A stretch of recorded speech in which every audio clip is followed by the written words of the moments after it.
ठीक है, मैं बहुत कम पॉइंट से भी बताने हैं मुझे। तुम लोग थोड़ी डबल स्लिट से भी प्रैक्टिस ही करो।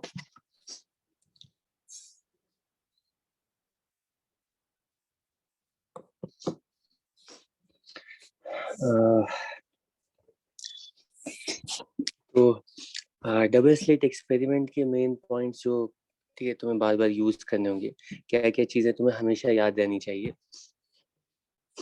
पहली चीज तो किसी भी वाई डिस्टेंस पर पार्ट डिफरेंस की वैल्यू डी साइन थीटा की इक्वल होती है, ठीक है, और ये D Y upon capital D की इक्वल होती है।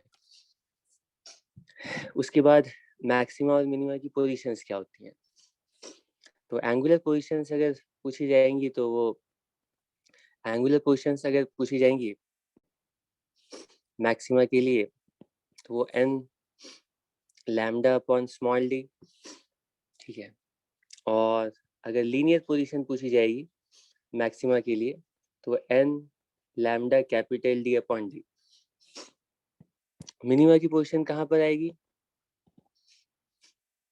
एन को एन माइनस हाफ से रिप्लेस कर दिया, लैम्डा अपॉन डी ये एंगुलर पोजीशन, और लीनियर पोजीशन एन को एन माइनस हाफ से रिप्लेस कर दिया, लैम्डा डी अपॉन डी।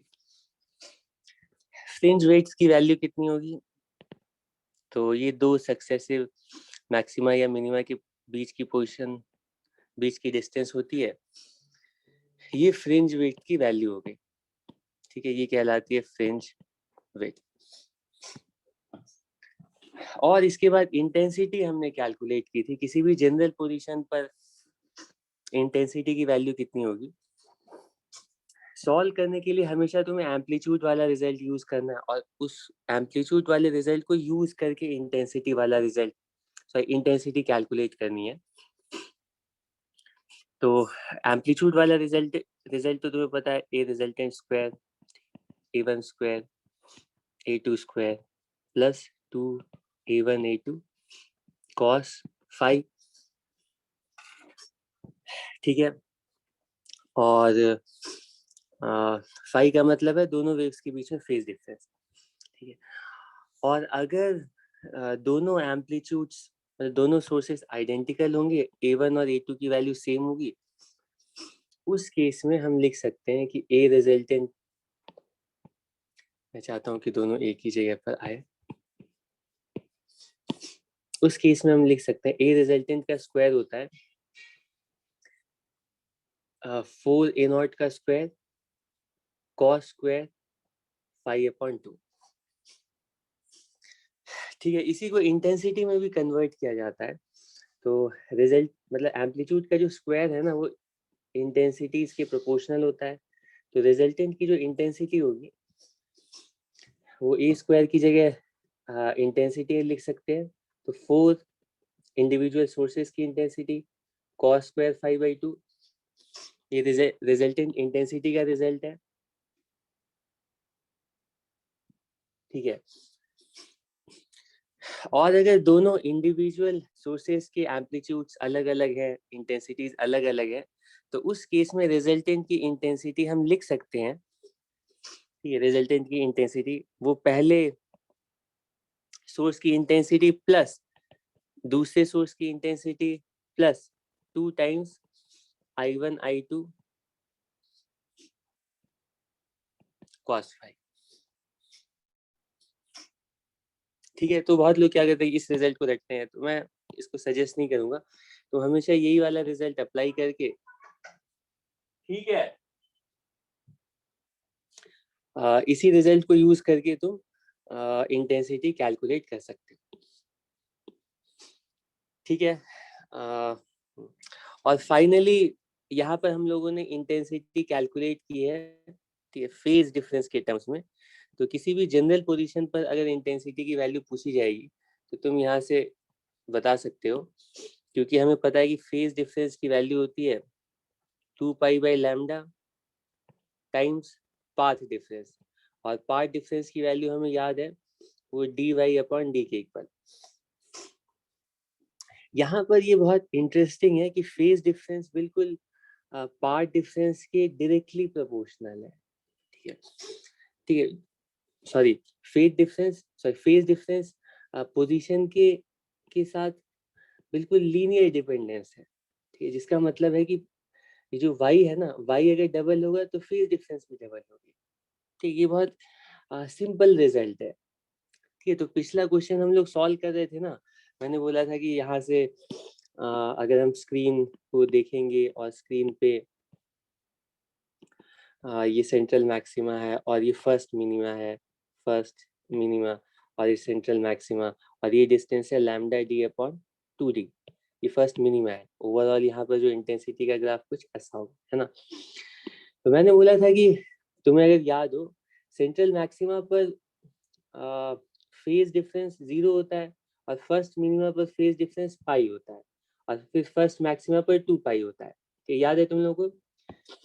तो मैंने बोला था कि फर्स्ट मिनिमा आने में फेज डिफरेंस 0 से पाई आ रहा है, ठीक है।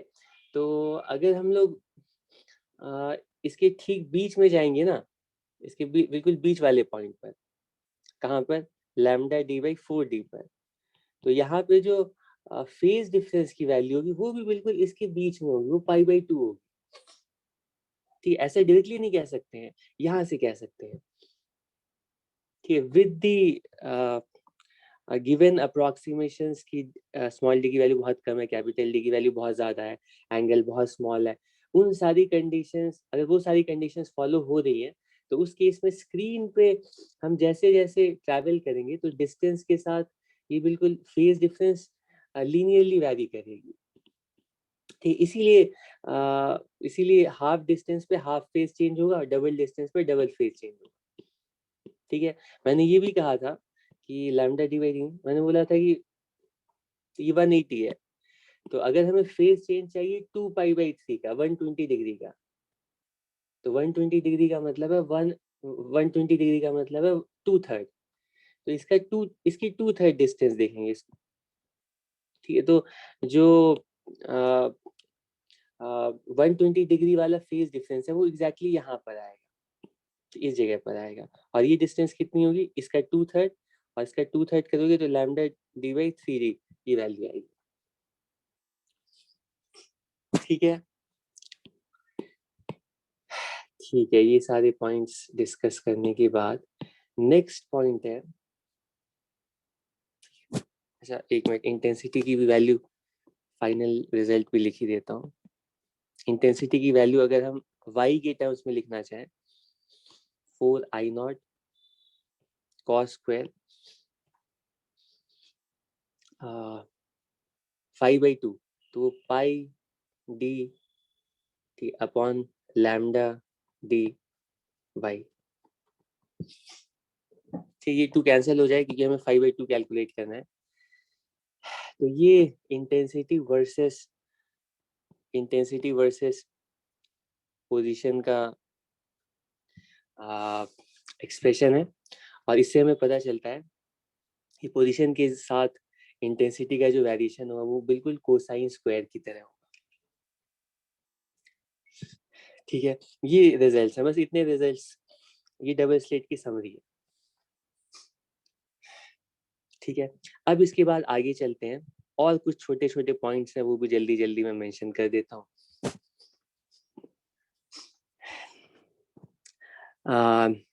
सबसे पहला पॉइंट है कि डेफिनेटली हमेशा हमने जो सेटअप लिया था, सॉरी कॉपी करना पड़ेगा फिर से हमारा सेटअप।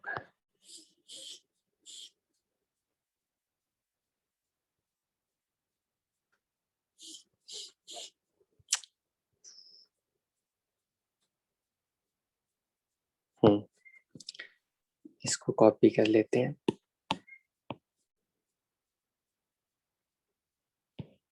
क्योंकि ये बार बार यूज होगा।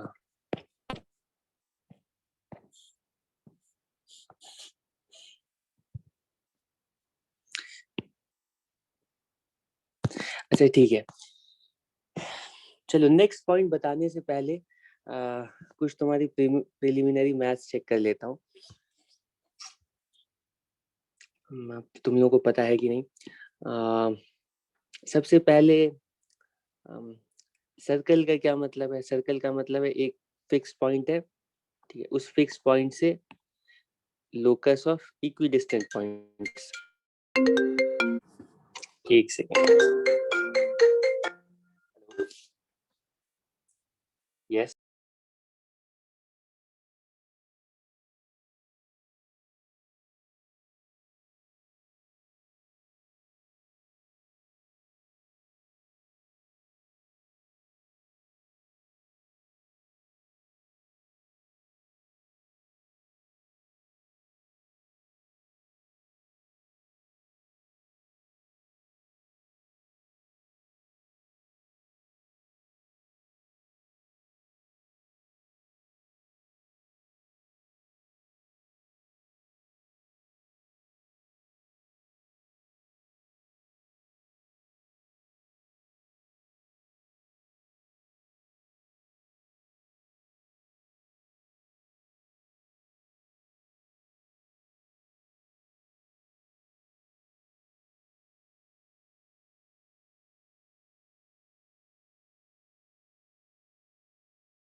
ठीक है, तो सर्कल का मतलब है एक पॉइंट है उससे लोकस ऑफ इक्विडिस्टेंट पॉइंट्स। उसके बाद दूसरा ज्योमेट्रिकल शेप है जी। ठीक है, तो वो कब तक आएंगे? ठीक है, लगभग अंदाजा बता दीजिए।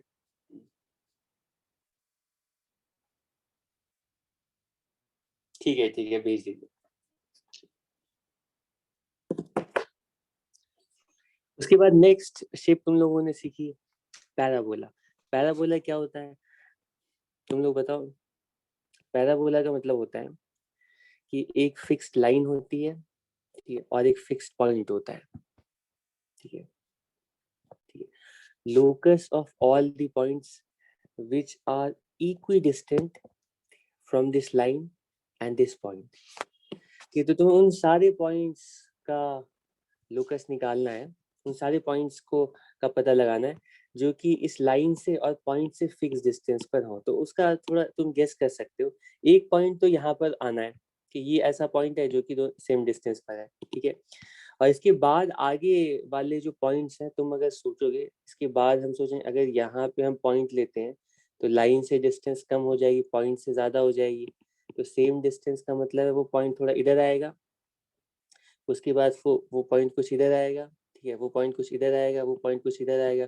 तो ओवरऑल अगर शेप ड्रॉ करोगे ना, ये दोनों डिस्टेंस इस तरह से सेम होनी चाहिए पॉइंट और लाइन से। तो ओवरऑल जो शेप है ना वो कुछ इस तरह की पैराबोलिक होगी। ये जो पॉइंट है वो पैराबोला का फोकस कहलाता है, और ये जो लाइन है ये पैराबोला के लिए डायरेक्ट्रिक्स कहलाती है, ठीक है। उसी तरह एलिप्स, इसके बाद नेक्स्ट एलिप्स है। एलिप्स का मतलब क्या होता है? एलिप्स की डेफिनेशन होती है कि locus of all the points, ठीक है, locus of all the points जिनकी डिस्टेंसेस का सम फ्रॉम दीज टू पॉइंट्स हमेशा सेम रहे। मतलब यहाँ पे एक पॉइंट से डिस्टेंस है, एलिप्स में दो पॉइंट से हम टोटल डिस्टेंस देखते हैं उस पॉइंट की, हमेशा सेम है, ठीक है। तो तुम गेस कर सकते हो, मान लो एक पॉइंट यहाँ पे लेते हैं, ठीक है, तो इस पॉइंट की टोटल डिस्टेंस कुछ ये दोनों डिस्टेंस ऐड करके होगी, ठीक है। तो अब अगर यहाँ पर जाएंगे तो डिस्टेंस बढ़ जाएगी, तो ये पॉइंट कुछ थोड़ा पास ऐसे आ रहा होगा, ठीक है, कुछ पास ऐसे आ रहा होगा, कुछ यहाँ पर पास ऐसे आ रहा होगा। तो ओवरऑल एलिप्स की जो शेप होती है वो कुछ इस तरह की होती है, ठीक। और ये दोनों पॉइंट्स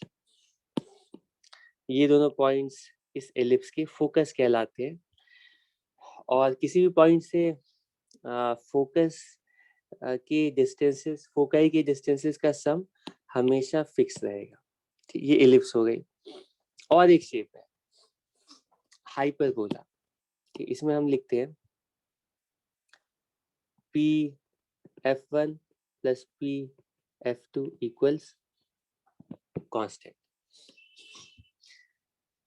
ठीक है। ये दोनों जो डिस्टेंसेस हैं इनका सम फिक्स होगा। अब इसके बाद एक दूसरी भी शेप होती है, एक ही शेप रह गई है अब, वो कहलाती है हाइपरबोला। हाइपरबोला एक्सप्लेन करने से पहले मैं तुमसे सिंपल सा क्वेश्चन पूछता हूँ। मान लो हमारे पास दो पॉइंट्स हैं, F1 और F2। इन दोनों फिक्स्ड पॉइंट से, ठीक है, किसी पॉइंट के, इन दोनों फिक्स्ड पॉइंट से डिस्टेंसेस का सम अगर कांस्टेंट रखना है तो वो शेप तो एलिप्टिकल होगी, ठीक है, वो हम लोग देख चुके हैं। अब मेरा क्वेश्चन है कि उन सारे पॉइंट्स का लोकस निकालो, ठीक है, उन सारे पॉइंट्स का लोकस निकालो जिस पॉइंट से इन दोनों फोकाई के डिस्टेंसेस का डिफरेंस फिक्स रहे, ठीक है, मतलब locus of all points P, कुछ भी ले सकते हो, F1 माइनस PF2, ठीक है, या PF2 माइनस PF1। मतलब कोई पॉइंट ले रहे हैं, उससे पहले पॉइंट की डिस्टेंस, दूसरे पॉइंट की डिस्टेंस, उसको सब्ट्रैक्ट कर रहे हैं। कोई भी डिफरेंस की वैल्यू कुछ भी आ रही है, मान लो 2 सेंटीमीटर आ रही है, फिर अगला पॉइंट ढूंढना है जिसके लिए इन दोनों पॉइंट से डिस्टेंसेस का डिफरेंस 2 सेंटीमीटर हो, फिर नेक्स्ट पॉइंट ढूंढना है जिससे कि इन दोनों पॉइंट्स के डिस्टेंसेस का डिफरेंस 2 सेंटीमीटर हो। तो डिफरेंस अगर फिक्स रखनी है तो शेप कैसी आएगी, गेस कर सकते हो? थोड़ा सोचो।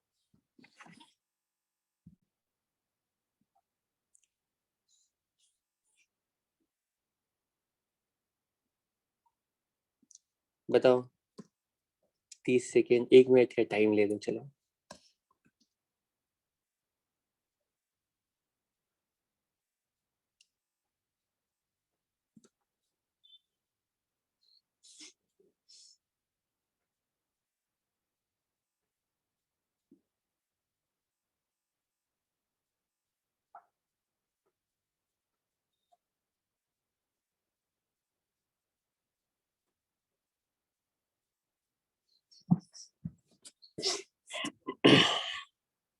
बताओ,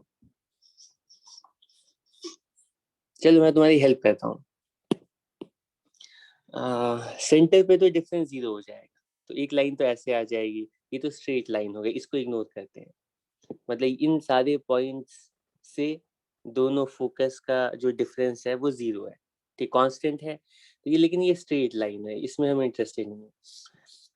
इसके अलावा कोई पॉइंट, मान लो यहाँ पर पॉइंट ले लेते हैं, यहाँ से डिफरेंस है 4 यूनिट, यहाँ से डिस्टेंस है 4 यूनिट्स, यहाँ से डिस्टेंस है 2 यूनिट्स। तो ऐसे सारे पॉइंट्स का लोकस, ठीक है, जिससे इन दोनों पॉइंट्स की डिफरेंसेस की वैल्यू फिक्स रहे। तो इसके बाद नेक्स्ट पॉइंट जहां पर F1 और F2 से डिस्टेंस का डिफरेंस 2 यूनिट्स ही आएगा, वो कौन सा पॉइंट होगा, गेस कर सकते हो? अगर हम ये वाला पॉइंट लेंगे तो डिफरेंस की वैल्यू क्या होगी? 2 यूनिट से ज्यादा होगी या 2 यूनिट से कम होगी? तुम लोगों का ये IQ का टेस्ट है। यहाँ पे तो हमें समझ में आ रहा है कि डिफरेंस जो है ना 2 यूनिट्स है। अब मैं पूछ रहा हूँ कि अगर थोड़ा पॉइंट को ऊपर ले जाते हैं तो इन दोनों साइड्स का जो डिफरेंस है वो कितना होगा? 2 यूनिट से ज्यादा होगा या कम होगा? बताओ।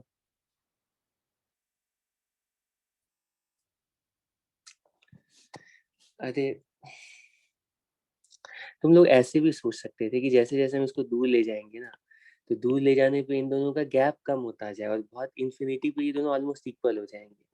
तो ऑब्वियसली जब ऊपर ले जाएंगे ना तो इन दोनों का डिफरेंस सेम नहीं रहेगा, डिफरेंस डिक्रीज करेगा। ठीक, डिफरेंस सेम रखने के लिए क्या करना पड़ेगा? क्या करना पड़ेगा? वो पॉइंट थोड़ा सा इधर लाना पड़ेगा, ठीक है। तो ओवरऑल शेप इमेजिन करो कैसी होगी। हेलो जी, नमस्कार, बताइए। क्या नाम है आपका? ठीक है, ठीक है, आप कितनी देर में आ रहे हैं? अच्छा अच्छा, आपको आना है ये।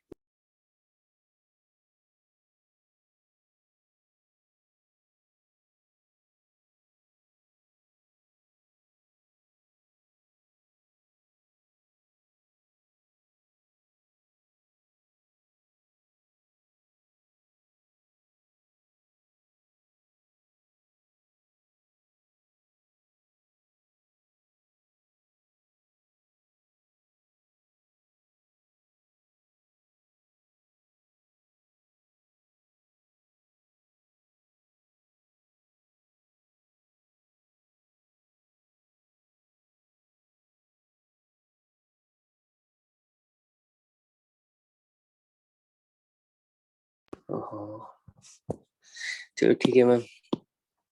हाँ, तो इन सारे पॉइंट्स का लोकस अगर हम ड्रॉ करेंगे, तो वो तुम थोड़ा अगर इमेजिन करोगे, वो बिल्कुल इस टाइप का, कि ये हाइपरबोलिक शेप होगी।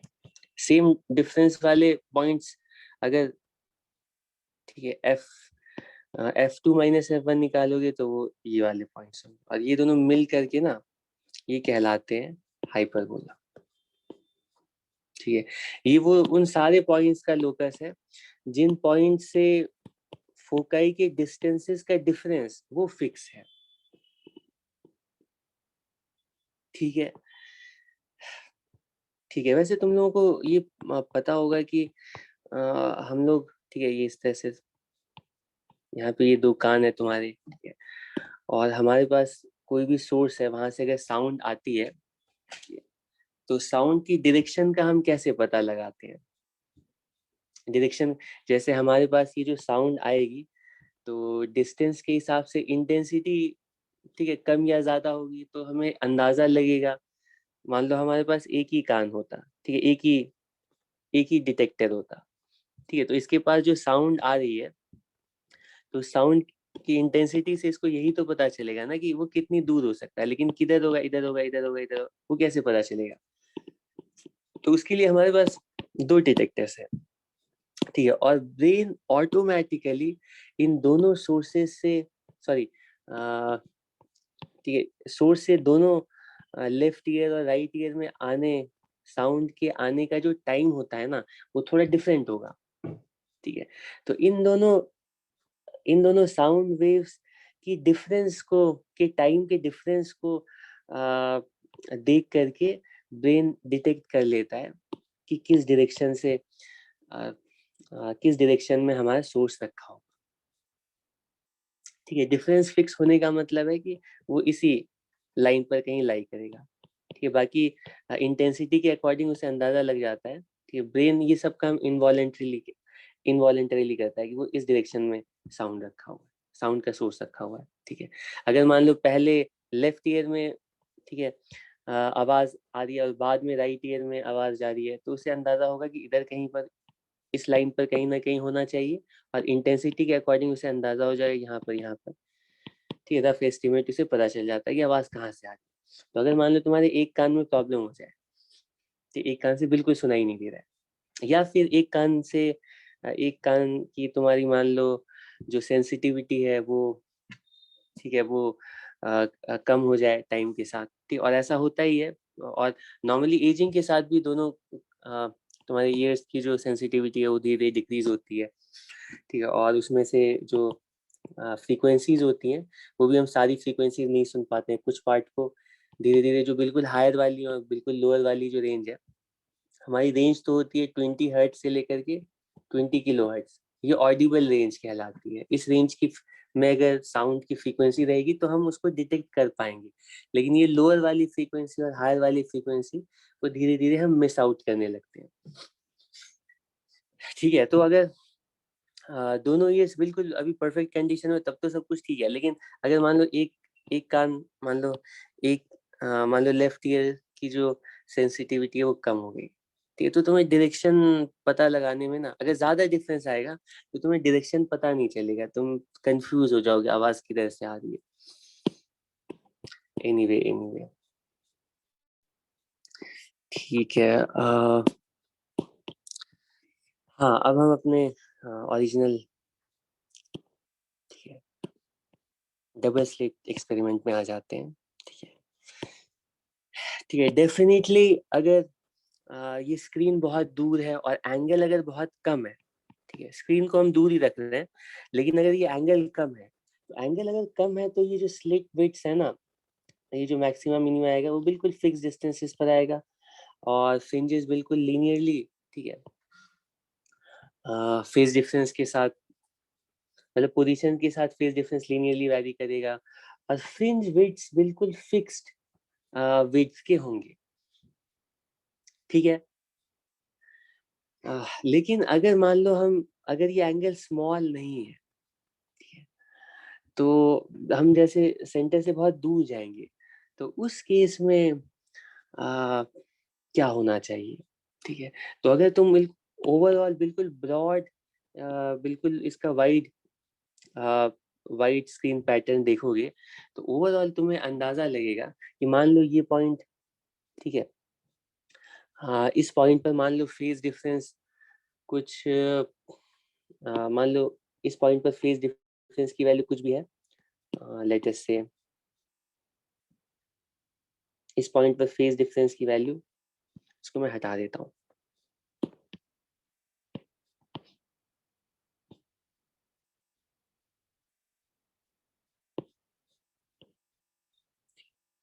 हाँ, तो ये पॉइंट है, यहाँ पर फेज डिफरेंस की वैल्यू कुछ भी मान लो आ रही है, फेज डिफरेंस की वैल्यू मान लो 60 डिग्री आ रही है, 60 डिग्री आ रही है। ठीक है, तो वो सारे पॉइंट्स जहाँ पे फेज डिफरेंस बिल्कुल फिक्स हो, ठीक है, तो फेज डिफरेंस तो उन्हीं पॉइंट्स पर फिक्स होगा ना जिन पॉइंट्स पर पाथ डिफरेंस फिक्स हो, और इन दोनों सोर्सेस से पाथ डिफरेंस फिक्स होने का मतलब है वो सारे पॉइंट्स ऑब्वियसली लाई करेंगे ऐसे हाइपरबोला पर।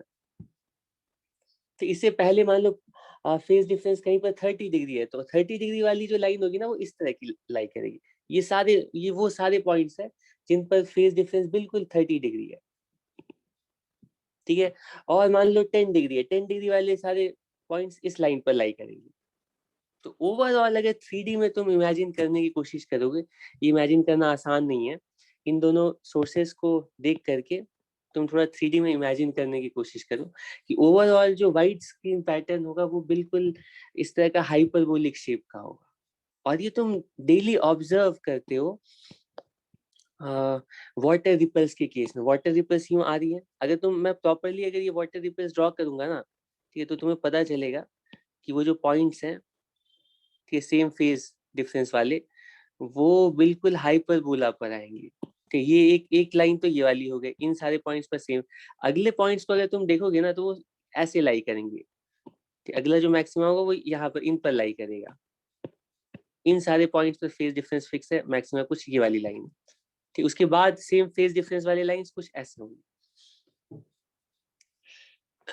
ठीक है, तो ये बिल्कुल हाइपरबोलिक हाइपरबोलिक शेप आती है, और ये हाइपरबोलिक लाइन पर लाई करने वाले जो पॉइंट्स है ना वो सेम फेज डिफरेंस वाले पॉइंट्स है। तो इनका अगर तुम यहाँ स्क्रीन पर प्रोजेक्शन देखोगे, ठीक है, इनका प्रोजेक्शन देखोगे तो ये जो सारे हाइपरबोला ऐसे करके ड्रॉ करो, ठीक है, इस तरह से सारे हाइपरबोलास को ड्रॉ करते हो, ठीक है, और इनका जब प्रोजेक्शन देखोगे ना स्क्रीन पर, तो ये स्क्रीन तो एक्चुअली 3D में कुछ इस तरह की है। तो फिगर बहुत अच्छे से नहीं ड्रॉ कर रहा हूँ। तो अगर बिल्कुल पास वाले रीजन में तो स्लिट्स बिल्कुल यूनिफॉर्म विड्थ के होंगे, लेकिन जैसे जैसे हम दूर जाने लगेंगे ना, तो उसकी ये जो स्लिट विड्थ है ना वो बिल्कुल यूनिफॉर्म नहीं रहेगी। ओवरऑल जो शेप है, मतलब इन सारे पॉइंट्स को मैं यहाँ पर प्लॉट कर रहा हूँ। ठीक है, तो ये जो स्लिट विड्थ्स है वो यूनिफॉर्म नहीं रहेंगे ओवरऑल वाइड स्क्रीन में, वो हाइपरबोलिकली ऐसे वैरी करेंगे। ठीक है, तो उसमें थोड़ा ये जो पैटर्न है ना वो थोड़ा डिस्टॉर्ट हो जाएगी। ठीक है, तो यही पैटर्न मैं तुम्हें कल दिखा रहा था कि अगर हम लोग दूर वाले लाइंस को देखेंगे तो पैटर्न कुछ ऐसा आएगा, एक्चुअल पैटर्न कुछ ऐसा आएगा वाइड स्क्रीन में। ठीक है, लेकिन अगर हम बहुत पास वाले रीजन को देखते हैं, सिर्फ इतने रीजन को अगर देखते हैं, तो इसमें स्लिट विड्थ ऑलमोस्ट यूनिफॉर्म है। तो ये वाला जो पार्ट था ना ये एक्चुअली छोटा रीजन था, अगर इसके दूर चलते जाएंगे ना तो ये भी ऐसे करके मॉडिफाई हो जाएगा। ठीक है, एक पॉइंट तो मुझे ये बताना था। ठीक है, अब दूसरे बाकी 2 पॉइंट्स बताने थे कि पहला पॉइंट यही बताना था कि जो यंग्स डबल स्लिट एक्सपेरिमेंट का हम रिजल्ट डिराइव करें वो बिल्कुल स्पेशल केस के लिए। ओवरऑल जो स्क्रीन पे इंटरफेरेंस पैटर्न होगा वो हाइपरबोलिक शेप का होगा। ठीक है, उसके बारे में तुम्हें डिटेल में उसकी कोई कैलकुलेशन नहीं करनी है, लेकिन तुम्हें पता होना चाहिए कि ओवरऑल पैटर्न कब कैसा होगा। ठीक है, तो स्लिट विड्थ एक, ठीक है, एक प्रॉपर रेंज में होनी चाहिए। अगर स्लिट विड्थ बहुत ज्यादा होगी तो इसका मतलब है कि हम, ठीक है, ओवरऑल वाइड स्क्रीन देख रहे हैं और उसमें तुम्हें डिस्टॉर्शंस स्लिट के शेप में तुम्हें नजर आएंगे। ठीक है, अब उसके बाद नेक्स्ट पॉइंट होता है इंट्रोडक्शन ऑफ रेक्टेंगुलर स्लैब। ये दोनों पॉइंट्स बहुत इंपॉर्टेंट है। पिछला पॉइंट तो तुम्हारी नॉलेज के लिए इंपॉर्टेंट था, ये तुम्हारे क्वेश्चंस या टेस्ट के लिए ज्यादा इंपॉर्टेंट। रेक्टेंगुलर स्लैब को अगर इंसर्ट करते हैं, ठीक है, तो स्लैब को इंसर्ट करने के बाद क्या चेंजेस आएंगे। ठीक है, तो सेम डबल स्लिट सेटअप है। ठीक है, लेकिन इस बार हम क्या कर रहे हैं,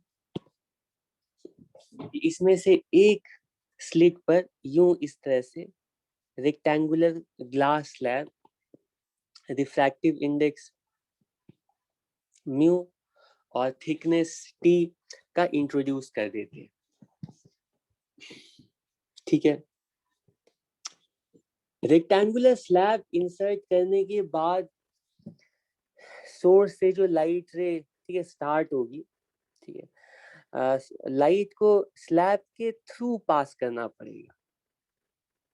ठीक है, और जैसे ही लाइट रे स्लैब के अंदर एंटर करेगी, मान लो ये स्लैब है, और मैं थोड़ा आसानी के लिए ना एक काम करते हैं, इस तरह से ड्रॉ करता हूँ। ये हमारा स्लैब है, मान लो ये रेक्टेंगुलर स्लैब है, और लेट अस से, मैं समझाने के लिए, आसानी के लिए अज्यूम कर रहा हूँ कि इस रेक्टेंगुलर स्लैब की रिफ्रैक्टिव इंडेक्स 2 है।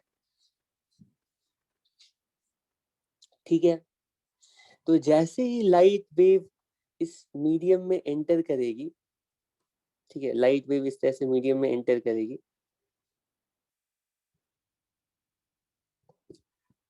ठीक है, तो क्या होगा बताओ।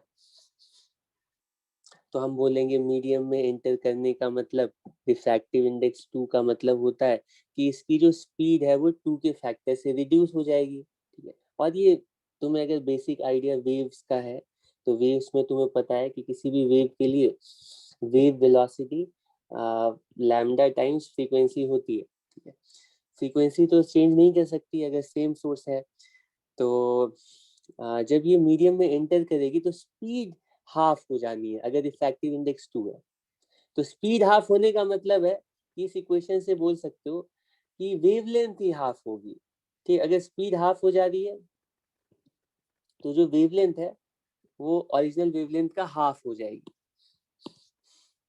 ठीक है, तो जैसे ये वेव स्लैब के अंदर एंटर करेगी ना, वेवलेंथ हाफ होने का मतलब, यहाँ पे मैं वेवलेंथ अज्यूम कर रहा हूँ ये 4 यूनिट का है, तो वेवलेंथ हाफ होने का मतलब है वेवलेंथ 2 यूनिट की हो जाएगी।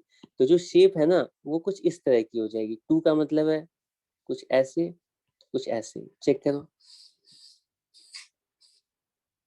ठीक है, कुछ ऐसे, कुछ ऐसे। ठीक, और जैसे बाहर निकलेगी तो फिर दोबारा वो नॉर्मली ऐसे ट्रैवल करने लगेगी। इसमें कोई प्रॉब्लम नहीं है। तो जैसे ही स्लैब के अंदर या मीडियम के अंदर वेव ट्रैवल करती है तो वेव की वेवलेंथ रिड्यूस होती है उसी फैक्टर से जितने की उस मीडियम की रिफ्रैक्टिव इंडेक्स है। ठीक है, तो अब क्वेश्चन उठता है कि वेवलेंथ चेंज करने की वजह से क्या डिफरेंस आएगा। डिफरेंस आएगा क्योंकि मीडियम के अंदर लाइट की वेवलेंथ कम है तो वो जल्दी जल्दी वेव का फेज चेंज हो रहा है। ठीक है, और बाहर जैसे चेंज हो रहा था फेज, उसके कंपैरिजन में अब आधे डिस्टेंस में 2 पाई का चेंज आ जाएगा कंपेयर टू बाहर। ठीक है, इसका मतलब है कि स्लैब स्लैब इंट्रोड्यूस करने के बाद, ठीक है, ये तो क्लियर है कि सेंटर पर जब लाइट वेव पहुंचेगी, ठीक है, तो अब हम नहीं कह सकते कि ये दोनों लाइट वेव सेम फेज में होंगे और यहाँ पे सेंट्रल मैक्सिमा आएगा। डेफिनेटली मैक्सिमा यहाँ पर नहीं आए, क्योंकि दोनों का फेज अब फेज सेम नहीं होगा। स्लैब की वजह से ऊपर वाली जो लाइट वेव है उसका फेज कुछ अलग अमाउंट से चेंज कर गया होगा, ठीक है। हम जानना चाहते हैं कि फेज कितने अमाउंट से चेंज किया होगा, ठीक है। स्लैब के अंदर ट्रैवल करने की वजह से फेज कितना चेंज हुआ होगा, ठीक है। तो जो नेक्स्ट पॉइंट मैं बता रहा हूँ उसको बहुत केयरफुली समझना है।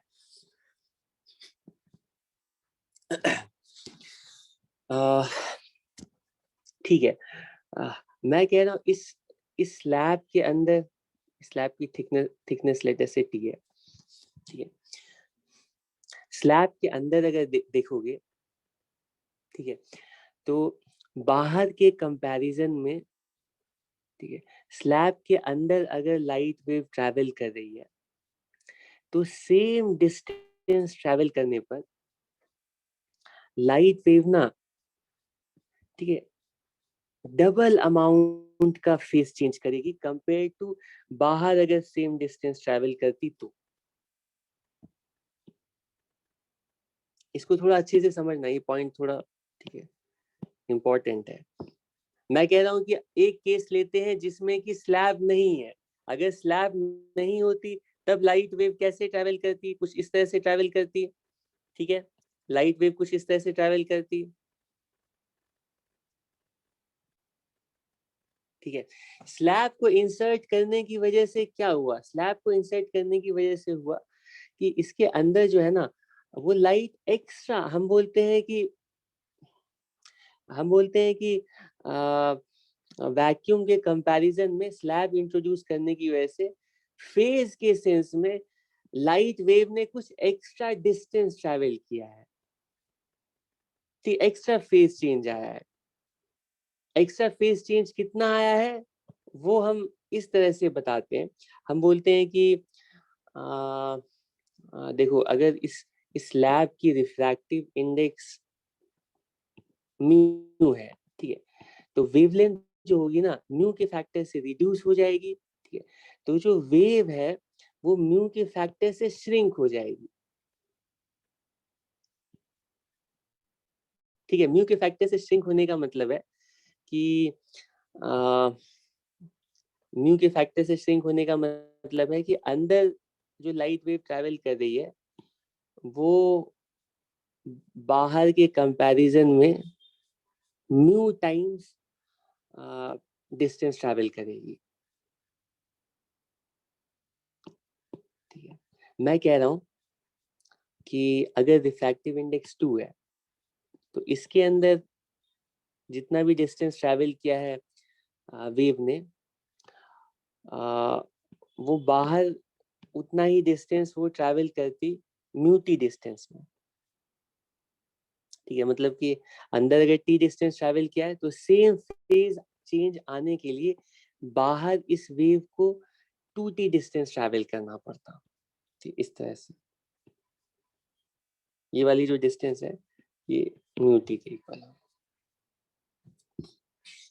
कि अब तुम लोग थोड़ा बताओ मैं क्या कहना चाहूँ, समझ में आ रहा है? मुझे पता नहीं है कि मैंने कितने क्लियरली ये वाला पॉइंट मेंशन किया है। मैं बस इतना कह रहा हूँ कि मीडियम के अंदर जैसे ही वेव जाती है ना वो म्यू के फैक्टर से श्रिंक हो जाती है, ठीक है। तो अगर उसको देखना है कि वो एयर में रहती कितना फेज चेंज आता, तो हमें उसको ना हमें बोलना पड़ेगा अगर स्लैब के अंदर टी डिस्टेंस ट्रैवल किया है तो बाहर सेम वेव बाहर म्यू टी डिस्टेंस ट्रैवल करके सेम फेज चेंज लाती। ये पॉइंट क्लियर हुआ, ठीक है। अंदर टी डिस्टेंस ट्रैवल करने का मतलब है ये ऐसा ही है जैसे कि बाहर इसने म्यू टी डिस्टेंस ट्रैवल किया है, ठीक। ये पॉइंट क्लियर हुआ। तो एक्स्ट्रा डिस्टेंस स्लैब की वजह से लाइट वेव ने जो ट्रैवल किया है फेज के सेंस में वो हम बोलेंगे डेल्टा एक्स, ये वैल्यू होगी म्यू टी। ये टी डिस्टेंस अगर स्लैब में है तो एयर में वो म्यू टी के इक्वल होता, ठीक है, माइनस टी, ठीक है, जो एक्स्ट्रा डिस्टेंस है वो म्यू टी माइनस टी के इक्वल होगा। ये वाला पॉइंट अगर क्लियर हुआ तो बताओ, तभी आगे चलूंगा, नहीं तो फिर से एक्सप्लेन करने की कोशिश करूंगा। ठीक है, सिर्फ इन्हीं दोनों केसेस को देखो ना, इसमें और इसमें। ठीक है, तो स्लैब इंट्रोड्यूस, अगर स्लैब नहीं रहता तब तो ये डिस्टेंस होती। ठीक है, लेकिन स्लैब आने की वजह से इस वाली वेव ने, ठीक है, इस वाली वेव ने ऐसा अपीयर हो रहा है कि mu T minus T distance extra travel कर लिया है।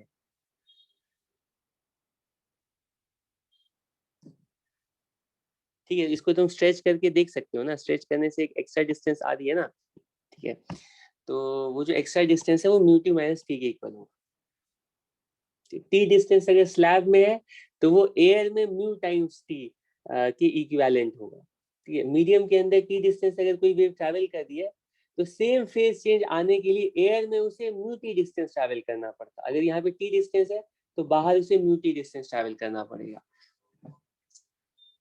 ठीक है, तो एक्स्ट्रा कितना चलना पड़ा, एक्स्ट्रा कितना उसने पाथ ट्रैवल किया, वो म्यू टी माइनस टी के इक्वल होगा। ठीक है, मतलब कि अगर यहाँ पे एयर रहता तो उसके कंपैरिजन में स्लैब की वजह से एक्स्ट्रा डिस्टेंस वो म्यू टी माइनस टी के इक्वल होगा। ये पॉइंट क्लियर हो गया सबको? Yes sir. ओके, ठीक है, थैंक यू। ठीक है, तो इसका मतलब क्या है समझ रहे हो? मतलब कि यहाँ पे जो स्लैब वाली जो साइड है ना, वहां पे लाइट ने कुछ एक्स्ट्रा डिस्टेंस ट्रैवल कर लिया है, और जो नॉन स्लैब वाली साइड है वहां पे लाइट ने सेम डिस्टेंस ट्रैवल किया है। तो ओवरऑल जो ऊपर वाली लाइन है ना, ऊपर वाली जो लाइट वेव है उसने ज्यादा डिस्टेंस ट्रैवल किया, नीचे वाली लाइट ने कम डिस्टेंस ट्रैवल किया। तो इन दोनों लाइट के बीच में कुछ ना कुछ पाथ डिफरेंस आ जाएगा। ठीक है, और पार्ट डिफरेंस आने का मतलब यहाँ पे मैक्सिमा नहीं होगा। अगर पूछा जाए कि सेंट्रल मैक्सिमा कहाँ पर आएगा तो तुम गेस कर सकते हो, क्योंकि ये वाली डिस्टेंस ज्यादा है तो इसको कम करना पड़ेगा, इस वाली डिस्टेंस को बढ़ाना पड़ेगा। तो फिर पार्ट डिफरेंस 0 होने के लिए ना तुम गेस कर सकते हो सेंट्रल मैक्सिमा थोड़ा ऊपर ही आएगा, क्योंकि ये एक्स्ट्रा डिस्टेंस ट्रैवल कर रहा है तो इसको इसकी डिस्टेंस कम करनी पड़ेगी। ये कम डिस्टेंस है, इसको ज्यादा करना पड़ेगा। तो तुम ये गेस कर सकते हो कि इस बार पार्ट डिफरेंस 0 सेंटर से थोड़ा ऊपर कहीं शिफ्ट हो गया होगा। यहाँ पर जो मैक्सिमा है ना वो कुछ ऊपर चला गया होगा। ठीक है, कितना ऊपर शिफ्ट हुआ होगा वो बिल्कुल हम कैलकुलेट कर सकते हैं। ठीक, कैसे कैलकुलेट करते हैं वो मैं अभी एक्सप्लेन कर दे रहा हूँ। लेकिन इस स्लैब के आने की वजह से क्या चेंज होगा, थोड़ा तुम और अच्छे से सोचने की कोशिश करो। स्लैब ने क्या किया, यहाँ पे बस एक एक्स्ट्रा डिस्टेंस ही तो ऐड कर दी। मतलब ऐसा लग रहा है कि ये सोर्स यहाँ पर नहीं है, थोड़ा पीछे आ गया बस, और तो कोई चेंज नहीं हुआ है। लाइट वेव तो सेम, लाइट वेव अलग अलग नहीं है, दोनों लाइट वेव तो बिल्कुल वही है पहले जो कि स्लैब रखने से पहले थी। ठीक है, same light wave same setup पे अगर इंटरफेयर कर रही है तो बाकी सारी चीजों में कोई चेंज नहीं आएगा। ठीक है, मतलब फ्रिंज विड्थ की वैल्यू कितनी होगी वो हम कैलकुलेट करेंगे तो सेम फ्रिंज विड्थ की वैल्यू आएगी। डिफरेंस सिर्फ इतना होगा कि ये जो पूरा पैटर्न था ना मैक्सिमम मिनिमा का, मैक्सिमम मिनिमा का जो पैटर्न हमने निकाला था वो कुछ अमाउंट से, ये पूरा पैटर्न कुछ अमाउंट से स्लैब वाली साइड ऐसे शिफ्ट हो जाएगा। सेंट्रल मैक्सिमा शिफ्ट हो जाएगा कुछ अमाउंट से, किधर शिफ्ट होगा, वो स्लैब की साइड शिफ्ट होगा, क्योंकि स्लैब ने एक्स्ट्रा डिस्टेंस ट्रैवल किया है तो सेम डिस्टेंस होने के लिए स्लैब वाली साइड शिफ्ट होगा। ठीक है, तो सेंट्रल मैक्सिमा जितना शिफ्ट होगा उतना ही हर एक मैक्सिमा और मिनिमा उसी डायरेक्शन में शिफ्ट हो जाएगा। ठीक है, तो हम लोग जब स्लैब दिया गया है तो स्लैब की वजह से हम पता लगाते हैं कि सेंट्रल मैक्सिमा कितना शिफ्ट कर जाएगा। अगर हम ये पता लगा पाते हैं कि सेंट्रल मैक्सिमा कितना शिफ्ट करेगा, इसको मान लो डेल्टा वाई लिख देते हैं। अगर सेंट्रल मैक्सिमा कितना शिफ्ट करेगा हम पता लगा सकते हैं, तो स्लैब को रखने के बाद अभी भी हम हर एक मैक्सिमा और मिनिमा की पोजीशन एग्जैक्टली बता सकते हैं। मतलब पहले जैसे थर्ड मैक्सिमा तुम्हें निकालना था तुम निकाल लो, बस ये जो शिफ्ट है ना उसमें ऐड कर दो, तो तुम्हें थर्ड मैक्सिमा फोर्थ मैक्सिमा पहले की तरह पता चले। हाँ, अब क्वेश्चन है कि सेंट्रल मैक्सिमा कितने अमाउंट से शिफ्ट होगा। ठीक है, तो इसको ठीक है पता लगाने की स्ट्रैटेजी बता देता हूँ। ठीक है, हम सोचेंगे कि हमें किसी भी वाई पर, ठीक है, अगर y दे दिया जाए तो पार्ट डिफरेंस बता सकते हैं, पार्ट डिफरेंस की वैल्यू होती है dy/dk पर। अगर हमें पाथ डिफरेंस बता दिया जाए तो उसके करस्पॉन्डिंग y कितना होना चाहिए ये नहीं बता सकते हैं। ठीक है, तो स्लैब को इंट्रोड्यूस करने की वजह से पाथ डिफरेंस कितना होगा वो हमें एग्जैक्टली पता है, वो होगा t μ-1 के इक्वल। ठीक है, पार्ट डिफरेंस की वैल्यू स्लैब की वजह से सिर्फ इतना ही हो रहा है ना कि एक एक्स्ट्रा पार्ट डिफरेंस इंट्रोड्यूस हो गया, तो इस पार्ट डिफरेंस के करस्पॉन्डिंग y कितना होगा वो हम नहीं कैलकुलेट कर सकते हैं, हम डायरेक्टली ये पार्ट डिफरेंस को ना इक्वेट कर देंगे। ये रिजल्ट भी तुम्हें रटना नहीं है, बस पार्ट डिफरेंस तुम्हें पता होना चाहिए, वो μt-t के इक्वल होगा, और पार्ट डिफरेंस को इक्वेट कर देंगे dy/d से, तो हमें y की वैल्यू पता चल जाएगी जिस y पर जितने अमाउंट से सेंट्रल मैक्सिमा शिफ्ट करेगा। ठीक, मैं क्या कह रहा हूँ कि यहाँ पे ना एक्स्ट्रा पार्ट डिफरेंस 1 सेंटीमीटर आ गया। ठीक है, ये वाला यहाँ पे एक्स्ट्रा पार्ट डिफरेंस है, तो हम वो y पता करेंगे जिस y पर वही 1 सेंटीमीटर का पार्ट डिफरेंस आए, लेकिन इस बार पार्ट डिफरेंस ऑपोजिट डायरेक्शन में आए, ये वाला कम हो जाए, ये वाला ज्यादा हो जाए 1 सेंटीमीटर से। ठीक है, वो हमें वो y पता करना है जिस y के लिए पार्ट डिफरेंस फिर से 1 सेंटीमीटर आ जाए, लेकिन इस बार S2 की डिस्टेंस ज्यादा हो जाए, S1 की डिस्टेंस कम हो जाए, तो उस y पर ना ओवरऑल पार्ट डिफरेंस 0 हो जाए। यहाँ पे 1 सेंटीमीटर एक्स्ट्रा हुआ, यहाँ पे 1 सेंटीमीटर कैंसिल हो गया। ठीक है, तो इसका रिजल्ट तो लिखना बहुत आसान है। ठीक है, हम लिखते हैं कि जो शिफ्ट होगा, ये पैटर्न बिल्कुल वैसा रहेगा, इसमें कोई चेंज नहीं आएगा, सिर्फ पूरा पैटर्न शिफ्ट हो जाए कितने अमाउंट से। हम लिखेंगे पार्ट डिफरेंस की वैल्यू, स्लैब की वजह से जो पार्ट डिफरेंस इंट्रोड्यूस हो रहा है वो है t टाइम्स μ-1। ठीक है, और इसके करस्पॉन्डिंग शिफ्ट कितना होगा, इसको डायरेक्टली हमें पता है कि किसी y के लिए पार्ट डिफरेंस होता है dy/d, तो इस पार्ट डिफरेंस के लिए y कितना होगा, तो dy/d के इक्वल होगा। तो यहाँ से y कैलकुलेट कर लेंगे, और ये जो y की वैल्यू आएगी वो t/d स्मॉल d t μ-1, यही वो शिफ्ट है। इसको रखना नहीं है, ये अलग अलग तुम्हें याद रखना है, इक्वेट करके हमेशा पता लगाना है। यही वो शिफ्ट है, यही वो डिस्टेंस है जितने अमाउंट से सेंट्रल मैक्सिमा स्क्रीन पे शिफ्ट हो जाएगा, और ये शिफ्ट किधर होगा, हमेशा स्लैब वाली साइड। ठीक है, ठीक है, थर्ड एंड फाइनल केस। वैसे तुम इसमें ये भी क्वेश्चन पूछा जाता है कि दोनों पे हमने स्लैब लगा दिया, अलग अलग थिकनेस का, अलग अलग, तो दोनों की वजह से तुम शिफ्ट निकालोगे, जिसके लिए शिफ्ट ज्यादा आएगा उस side ultimately overall pattern shift करेगा। ये भी पूछा जा सकता है, इसकी रिफ्रैक्टिव इंडेक्स अलग है, ये बताओ कि सेंट्रल मैक्सिमम वहीं पर है, तो क्या कंडीशन होगी, तो कंडीशन लगाएंगे कि μ1 - 1 t1 पहले की वजह से शिफ्ट, ये अपनी तरफ शिफ्ट करेगा, ये अपनी तरफ शिफ्ट करेगा, दोनों की तरफ की वजह से अगर शिफ्ट सेम हो जाएगा तो सेंट्रल मैक्सिमम वहीं पर रहेगा। ठीक, इस तरह के सारे क्वेश्चंस तुम सॉल्व कर सकते हो। ठीक है, ठीक है, सिर्फ ये पता होना चाहिए कि स्लैब की वजह से एक्स्ट्रा पाथ डिफरेंस कितना इंट्रोड्यूस होगा, और ये तुम्हें याद रहना चाहिए। ठीक है, थर्ड एंड फाइनल पॉइंट है इसका। ठीक है, वो सेटअप कुछ ऐसा ही है, लेकिन इस बार हम फिर से एक चेंज कर रहे हैं। ये बहुत ज्यादा इंपॉर्टेंट नहीं है, इससे क्वेश्चंस नहीं आते हैं, लेकिन ये भी एक केस है जिससे कि हम मतलब सारी चीजें सेम रहती हैं, बस जो सेंट्रल मैक्सिमा है वो, ठीक है, वो शिफ्ट हो जाता है। सोर्स हमने अगर यहाँ पर रखा है तब तो कोई प्रॉब्लम नहीं है, सोर्स से S1 पर S2 पर, ठीक है, सोर्स से ओरिजिनल सोर्स से S1 और S2 पर सेम डिस्टेंस ट्रैवल करके लाइट वेव पहुंचेगी, तो S1 और S2 दोनों बिल्कुल कोहेरेंट सोर्सेज की तरह बिहेव करेंगे। ठीक है, लेकिन अगर मान लो सोर्स की जो पोजीशन है वो थोड़ा ऊपर नीचे शिफ्ट हो जाती है, ये सोर्स मान लो यहाँ पर आ गया, S2 के पास आ गया, ठीक है, ओरिजिनल सोर्स मान लो S1 के पास आ गया, यहाँ पर आ गया, हमारा ओरिजिनल सोर्स मान लो ये ओरिजिनल सोर्स है, तो उस केस में पहला क्वेश्चन है कि सेंट्रल मैक्सिमा किधर शिफ्ट होगा, बताओ इस बार सेंट्रल मैक्सिमा किधर शिफ्ट होगा। अरे सोर्स को अगर सिमेट्रिकली नहीं रखेंगे तो उससे बस डिफरेंस यही आएगा कि ये दोनों जो S1 और S2 सोर्सेज है ना, ठीक है, यहाँ पे S2 जो है एक्स्ट्रा पार्ट डिफरेंस ट्रैवल कर लिया, S1 ने कम पार्ट डिफरेंस ट्रैवल किया है।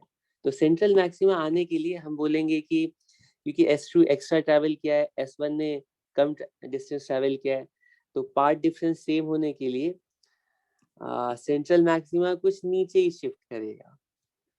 ठीक है, वो पॉइंट मैक्सिमम वाला पॉइंट कुछ इधर होगा कि S1 से डिस्टेंस हम बढ़ाएंगे और S2 से डिस्टेंस ऐसे कम करेंगे। ठीक है, तो सेंट्रल मैक्सिमा कुछ इधर आना चाहिए। ठीक है, यहाँ पर हमारा सेंट्रल मैक्सिमा चला जाएगा। ठीक है, कितना जाएगा, तो कितना जाएगा तो वो तुम्हें कैलकुलेट करना पड़ेगा ज्योमेट्री अप्लाई करके। इन दोनों डिस्टेंसेस का डिफरेंस तुम कैलकुलेट करोगे, ठीक है, और उसको इक्वेट कर दोगे dy/d से, तो तुम्हें y की वैल्यू पता चल जाएगी जहां पर सेंट्रल मैक्सिमा आएगा, और पूरा पैटर्न उसी अमाउंट से शिफ्ट हो जाएगा। ठीक है, किस डायरेक्शन में शिफ्ट होगा, तो यहाँ पे जिधर ओरिजिनल सोर्स को हम शिफ्ट करते हैं उसके ऑपोजिट डायरेक्शन में सेंट्रल मैक्सिमा शिफ्ट होगा। ये स्लैब वाले केस में उल्टा था, जिधर स्लैब रखते थे उसी साइड सेंट्रल मैक्सिमा शिफ्ट करता था, लेकिन ये ओरिजिनल सोर्स को अगर ऊपर नीचे शिफ्ट करेंगे तो सेंट्रल मैक्सिमा जो है वो उसके ऑपोजिट डायरेक्शन में शिफ्ट करेगा।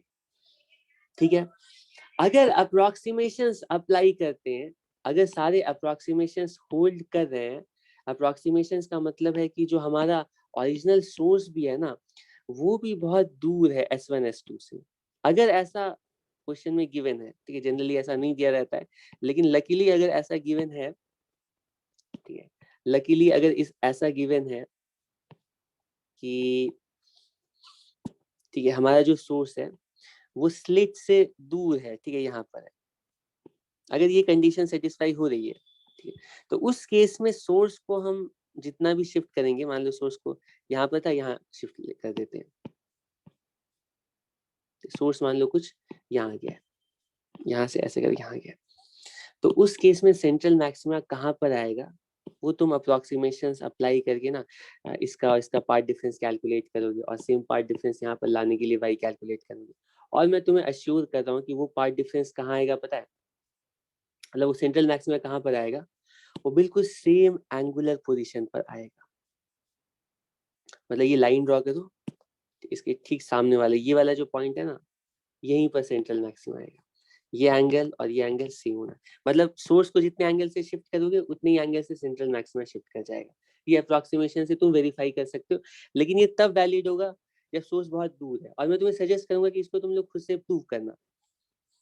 ठीक है, इसको थोड़ा किसी एंगल से शिफ्ट कर देना और तुम पार्ट डिफरेंस कैलकुलेट करना, ठीक, और सेम पार्ट डिफरेंस के लिए देखना कि वो सेम एंगल पर ही है, ठीक, और एंगल के टर्म्स में सॉल्व करना तो ज्यादा आसान होगा।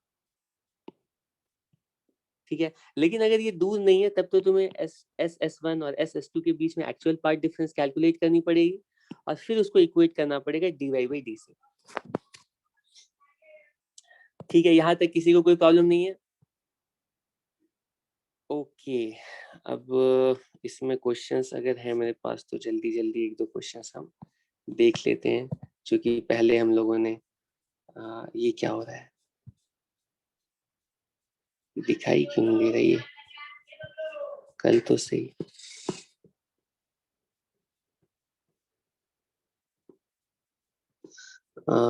एक सेकेंड,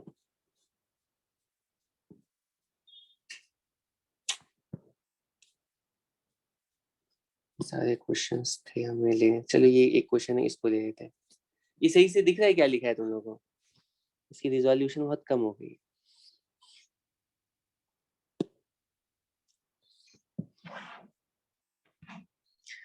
ठीक है, ये क्वेश्चन है, इसको बस सॉल्व कर लेते हैं बाकी में। हाँ, तो क्वेश्चन में कहा गया है कि यंग्स डबल स्लिट एक्सपेरिमेंट है, और इसमें स्लिट्स के बीच की डिस्टेंस बता दी गई है, वो 0.5 है, और एक सोर्स रखा गया है, वो S1 से 0.5 डिस्टेंस पर रखा गया है। मतलब मैं इसको अलग से यहाँ पर ड्रॉ कर देता हूँ, ये S1 है, ठीक है, यहाँ पर हमारा S1 सोर्स है, यहाँ पर हमारा S2 सोर्स है और इन दोनों के बीच की जो डिस्टेंस है वो क्वेश्चन में बता दी गई है 0.5 है। और जो S है, सोर्स S, वो S1 के ठीक सामने रखा गया है, ऊपर नीचे नहीं, वो भी 0.5 मिलीमीटर है, ये भी 0.5 है। अब क्वेश्चन में पूछा गया है, हाँ क्वेश्चन में पूछा गया है to have central maxima at mid point O, मतलब कि सेंट्रल मैक्सिमा की पोजीशन शिफ्ट नहीं होनी है। To have central maxima at mid point, question में कहा गया है a glass plate of refractive index is placed in front of S1। तो हम लोग क्या करते हैं, अगर सिर्फ सोर्स यूं रखा जाएगा तो ऑब्वियस है कि यहाँ से पार्ट डिफरेंस कम, यहाँ से पार्ट डिफरेंस ज्यादा, तो सेंट्रल मैक्सिमा कुछ नीचे आएगा यहाँ पर। ठीक है, कितना आएगा वो हम कैलकुलेट कर सकते हैं, लेकिन क्वेश्चन में कहा गया हम चाहते हैं कि सेंट्रल मैक्सिमा वहीं पर आए जहाँ पे पहले था, तो उसके लिए हम ना S1 पे एक रेक्टेंगुलर स्लैब लगा देते हैं, क्योंकि हमें पता है कि जब भी हम स्लैब इंसर्ट करेंगे तो वहां पर लाइट वेव कुछ एक्स्ट्रा डिस्टेंस ट्रैवल करेगी।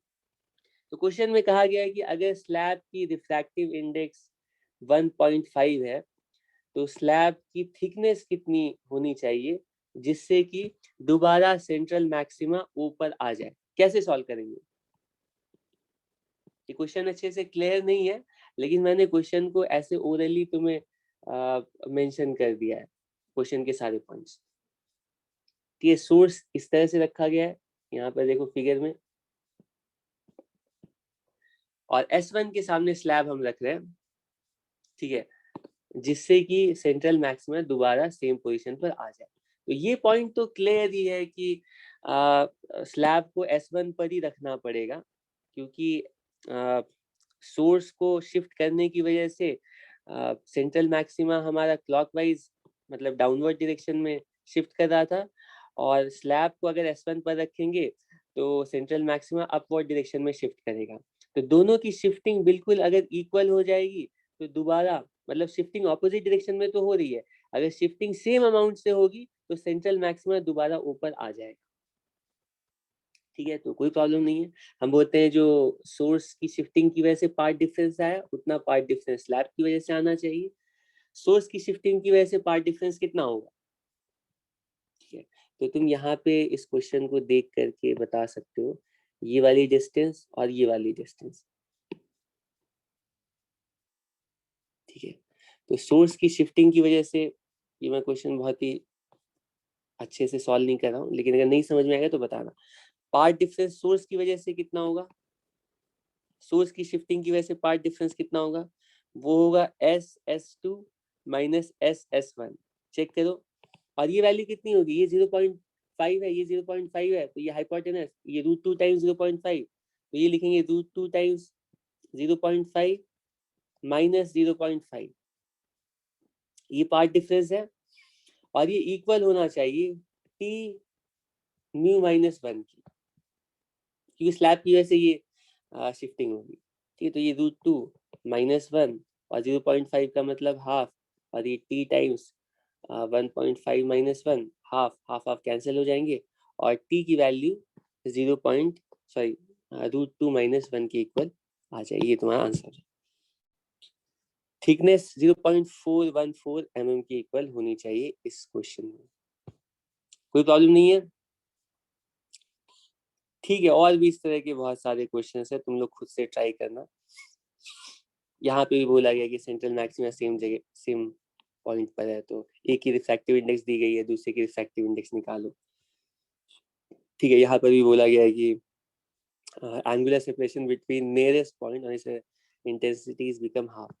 ठीक है, इस क्वेश्चन में कहा गया है कि ये हमारा ये सेटअप है, और इस क्वेश्चन में कहा गया है ये बताओ उन दोनों पॉइंट्स के बीच में एंगुलर सेपरेशन बताओ।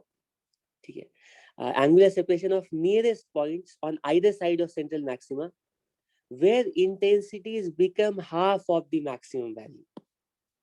ठीक है। तो इंटेंसिटी का ग्राफ कुछ इस तरह का, मैं जानबूझ के थोड़ा एग्जैजरेट कर रहा हूँ, कुछ इस तरह का है। तो यहाँ पे इंटेंसिटी 0 हो गई है, ठीक, और यहाँ सेंटर पे मैक्सिमम है। क्वेश्चन में कहा गया है कि दोनों साइड वो पॉइंट्स देखो जहां पर इंटेंसिटी हाफ हो गई है, ठीक, यहाँ पे इंटेंसिटी 4I0 है, ठीक है, और यहाँ पे इंटेंसिटी 0 है। इसके बीच में इंटेंसिटी कहीं ना कहीं हाफ का मतलब हाफ दी मैक्सिमम वैल्यू, कहीं ना कहीं 2I0 हुई होगी ना, ठीक है, कहीं ना कहीं 2I0 हुई होगी, ठीक है। तो तुम्हें वो पॉइंट निकालना है कि कहाँ पर इंटेंसिटी 2I0 हुई, पॉइंट नहीं, उसकी एंगुलर पोजीशन, ये एंगल, ठीक है। तो वैसा ही पॉइंट नीचे भी आएगा, और मैं तुम्हें अश्योर कर देता हूँ कि एक तो ये कोसाइन स्क्वायर का ग्राफ है, तो वो कुछ इस तरह का होता है। इसके बीच वाला पॉइंट ना, इसके बीच वाले पॉइंट पर इंटेंसिटी की वैल्यू बिल्कुल हाफ होगी, और तुम वो कैलकुलेट भी कर सकते हो। ये वैल्यू यहाँ से लैम्डा, ये वाली जो डिस्टेंस है, यहाँ से यहाँ तक जो डिस्टेंस है, इसको यहाँ से ये वाली जो डिस्टेंस है, यहाँ से यहाँ तक लैम्डा डिवाइड 2D है, तो ये वाली जो डिस्टेंस है तुम कैलकुलेट करना, मुझे पता है इसलिए मैं लिख दिया, ये लैम्डा डिवाइड 4D आएगी, इसको चेक कर सकते हो, ठीक है। तो उसी तरह से सेम यहाँ पर भी आएगी, नीचे भी। ये तो लीनियर डिस्टेंस है, तो ये जो एंगल है ना, अपॉन डी कर दोगे तो ये टोटल एंगल, एंगुलर सेपरेशन की वैल्यू आ जाएगी लैम्डा डी अपॉन ये 442, यहाँ भी लैम्डा ये हो जाएगी lambda, sorry, lambda upon 2D की। ठीक है, ऐसे और भी क्वेश्चंस है, तुम लोग खुद से प्रैक्टिस करना, ठीक है। बाकी हम लोग नेक्स्ट क्लास में फिर डिस्कस करेंगे। डबल स्लिट अच्छे से प्रैक्टिस कर लो, जब बहुत अच्छे से प्रैक्टिस कर लोगे तब जा करके ये तुम लोग